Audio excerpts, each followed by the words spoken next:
A further embarrassment for the CBI team, which is in Denmark to seek the extradition of Purulia mastermind Kim Devi. Incidentally, going there with an expired warrant against him. The warrant now, however, has been extended up till the 20th of August by a Kolkata court today. Remember, the hearing started 3 days ago. CBI also watching up for not carrying evidence or grilling any witnesses during the hearing in the last 3 days. Let's go across to Simrat Ghumman now joining us from Copenhagen. Simrat, tell us more about what's happening there right now. How is the CBI defending itself after this huge embarrassment?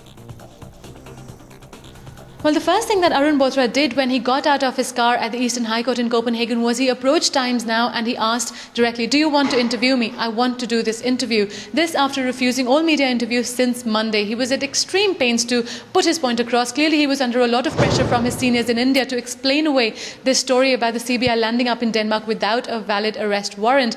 His hands were slightly shaky. He was sweating on his upper lip, and he even off camera pointed out to a few points in a rule book which said that an arrest warrant is valid if it has been executed unless it is cancelled by the original court that issued it.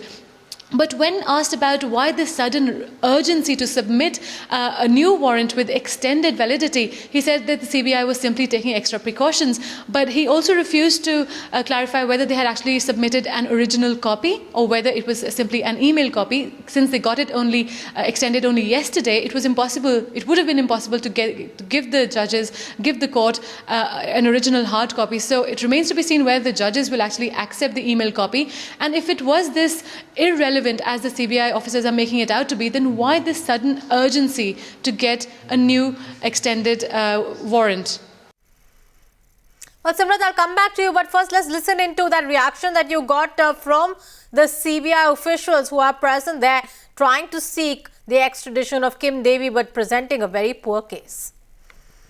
I want to clarify that we coming here with the expired warrant or the live warrant it's a non-issue. I think it became an issue because there was a story in India about how there was an urgent need to extend the validity of the court and of the warrant. It was only extended yesterday. So if it's not needed, why was it? Can you explain? I can explain this.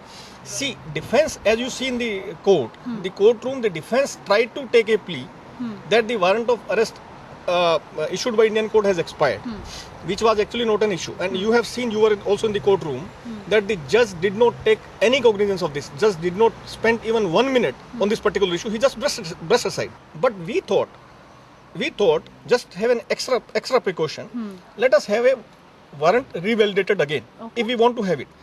I'm telling you, this is not needed. But see, because we are here, we don't want to.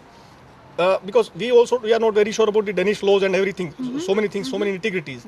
Just we thought that, okay, let us have an extra precaution and let us revalidate the issue which is there. But they said it was only extended yesterday, so do you have a original? I'm telling you, I'm not denying that. Okay. We got it extended yesterday just as an extra precaution. But you have seen in the court, neither the court, nor the prosecutor, nor the defense asked for a copy of that because it is not needed. He is already arrested by the Danish police. He is on court bail today and he is inside the courtroom. Well, certainly, I beg your pardon, that's not a justification at all. Meanwhile, let me go back to Simrat. Simrat, this morning, you had mentioned that the courts do not want to push the hearing further. They are keen on closure in this case. Now, is that in any manner reflecting the proceedings so far? Well, everyone is hoping for a decision date by the end of today after 4 days of hearing and presided over by 5 judges. That this is a show trial seems more and more clear, but as to which side will win in the end seems very much unclear. The judges are very, very anxious to stick to the deadline, finish the case by the end of today, and the prosecution seems completely disinterested almost. He refused to ask Peter Bleach or Peter Haystrup a single question when they deposed before court. This could point to two things. Either the court is extremely reluctant to extradite Kim Devi to India, and they're simply going through the motions to keep India happy, moving the case from one court to the other, or they're simply going through the motions for formality's sake, knowing full well that despite the support that Kim Devi, also known as Niels Hoek, has in the media, amongst the public, and even amongst the right-wing parliamentarians, his fate is fully sealed, and that he will be extradited to India, because after all, this is the Justice Ministry's decision. They are the ones who have decided to extradite Niels Hoek to India, and in this court he is fighting the Justice Ministry's decision.